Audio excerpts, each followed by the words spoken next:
Welcome back to my channel, Reese TV. Hope everyone's having a blessed and productive day. This is my match preview for the Liverpool versus RB Leipzig. But before we start, I don't know about you people, but I'm still buzzing from Liverpool's result yesterday. Like I said, it was a great game. Chelsea, tough fixture. I did say it wasn't going to be a walkover or a battering for either team. They have improved so much, but yeah, it was a great game. Like I said, really happy Liverpool are still top of the table, and I'm happy for Liverpool to just keep creeping under the radar, be able to not worry about us, to keep saying we're not going to do anything, we're not going to win anything, because it is still pretty early. But that's the worst thing you can do, is sleep on Liverpool. But yeah, I hope everyone enjoyed the game. It was a great like game in terms of you're looking at it from a neutral as well, two attacking teams, two good young managers. But I am, like I said, over the moon, feeling really positive with that result yesterday.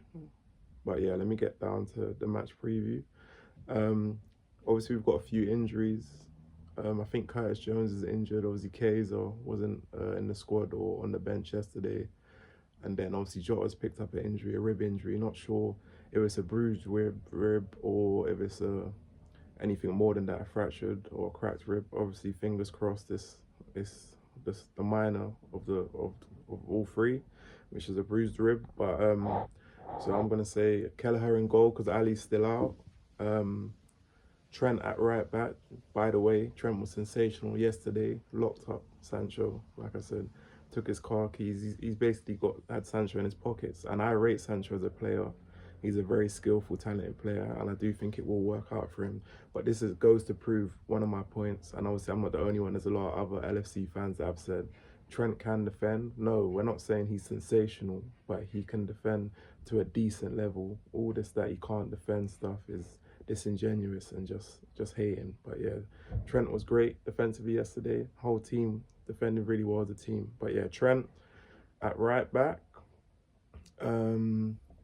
I would go with Gomez at left back. I do think Robinson needs a break. I would have started Gomez yesterday when he came on, his little cameo for Trent. He played really well. He kind of slid into the game. You wouldn't have thought he'd been playing for 5 minutes because he just slid in comfortably and defended really well. And his game was really well balanced. So I would play Gomez at left back. If not Gomez, Simicast. For whatever reason, I'm not sure if Slot trusts Simicast long term. Obviously, for me, in terms of the way we play, which is more getting on the ball, more football, I think I've said this in previous videos that I do think that Simicast is more suited to the way we play because he's more confident on the ball. Maybe he doesn't trust him defensively, but Robinson doesn't have that engine anymore, and he was getting cooked yesterday by Madueke. He did improve in the second half, Robinson. Once Diaz came on, they kind of started linking up a bit better, so he kind of had that support. Maybe he didn't get that support from Gakpo, but he doesn't have the engine or the legs, and he does look like he's lacking confidence. When he is on the ball, he'll hoof it forward. So for me, I do think he needs a break, even though he played okay yesterday. Gomez, I would put at left back. The two centre backs remain the same. Captain Virgil and Ibu, like the best defensive partnership on form so far in the league, going really well. So that would be my back line: Konate, Van Dijk, Trent and Gomez. Kelleher in goal. In midfield, McAllister. I would say McAllister. Depends if he's fit, because we showed yesterday, even though we missed him, that we can pick up results. That we do have a squad because Curtis Jones stepped up. So I would have Gravenberch. I would have Curtis Jones. Szoboszlai is a really tricky one because he needs to be dropped. For me, if it's the 10, he can't be playing there anymore because the performances, the output we're getting from him is not enough. There's too much that what he does for us is off the ball, which is great. Pressing, closing down, running. Obviously, he's really fit and athletic, but as a 10, we want you to be creating chances, assisting with passes, weight of pass first touch isn't great. Shooting, which is one of his specialties, but for whatever reason, like I said, shooting's been poor. Even yesterday, one of the chances he had, even though the ball kind of got played behind him, he's got to be testing the goal way better. I just feel he needs to be dropped because he's lacking confidence, and I'm a strong believer in when you're lacking confidence. I think you need to be dropped. I don't believe that someone who's learned confidence can play their way into form. I think they need to be taken out of the limelight and someone else needs to be given a chance. So I would have Gravenberch and McAllister. I'm actually going to go with McAllister, to be fair, because of how Szoboszlai has been playing. But McAllister and Gravenberch in the pivot, with Gravenberch the ball carrier, and the runner, and doing the defensive work, the athleticism, and McAllister on the ball, making sure things tick over, making sure that we're creative, causing problems with his passing ability, his shooting, just his eye of a needle passing, and just opening up the game with his ability, technically going forward. Curtis Jones for me goes in the 10. Regardless, for me, he should start based on the performance he had in yesterday's game. Sensational.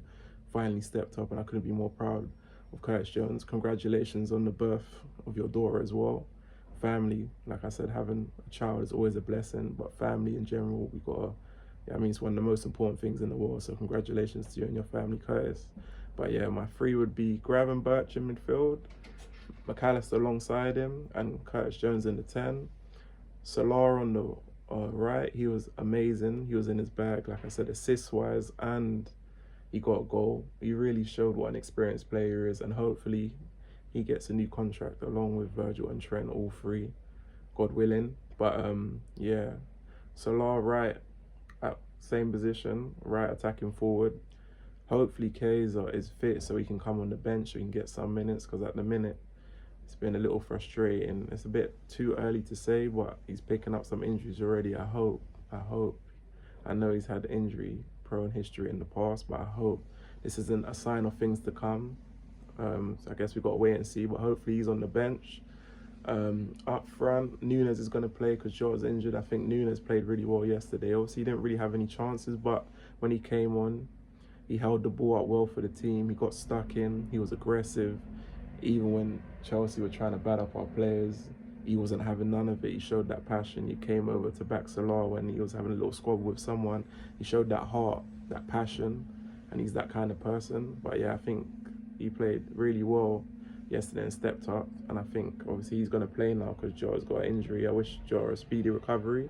But now it's Nunes' time to step up and show us what he can do, because he can definitely score. He just needs to run the games, and he's just got to not be in his head so much. And when he gets his chances, take the one-on-ones, know when to pass and when to shoot, the right timing for both, and not to get them mixed up.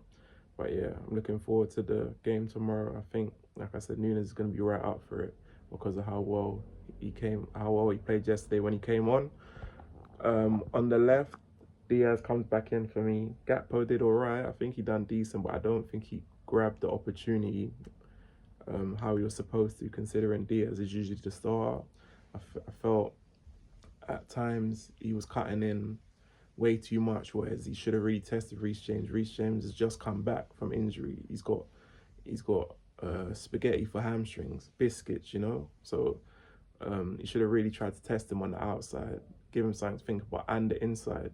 But he had a decent game, Gakpo. I just think Diaz is a bit more electric. You know, he can kind of go both ways, left or right. Whereas, like I said, Gakpo is more going to cut in from the right, to try and shoot. But yeah, I'll probably say he had a decent game, and I'll give him a 7. But yeah, I do think Diaz needs to come back in because he's just got a bit more to his game, a bit more tricks, and a bit more in terms of pace and predictability. And then in terms of on the bench, I do think that's going to be Slot's team as well, give or take 1 or 2 minor changes. But I do think me and Slot will have the same team lineup for tomorrow. On the bench, I don't think we're going to have too many options. Obviously, Conor Bradley's injured, so you got a Gomez on the bench, if not a Robinson. You got Kwanzaa on the bench. We got Jakob, the other backup goalie. Attackers maybe Chiesa. Might be a few youngsters on the bench if Chiesa's not available. Then you've got McAllister, you've got Trey Neon,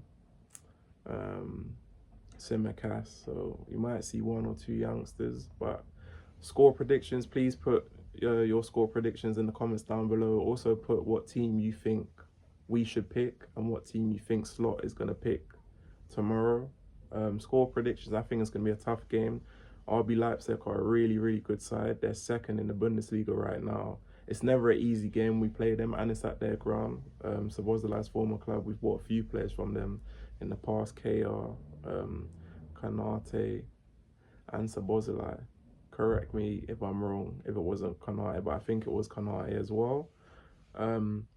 I'm going for 2-1 Liverpool. I do think both teams will score. I do think they'll score, but I think we'll just edge it based on how we play, because we're more defensively sound. We defend more as a unit, and it's more of a possession game now. It's not gun-ho attacking non-stop. We kind of pick our moments, and a lot of the time what we're doing at the minute is we're letting teams come onto us to break us down to see what they're offering, and then once we figure them out, then we pick our moments when to take our chances. But yeah, I'm going for 2-1. Please remember to like, comment, share, and subscribe to my channel, Reese TV. Have a good evening, people.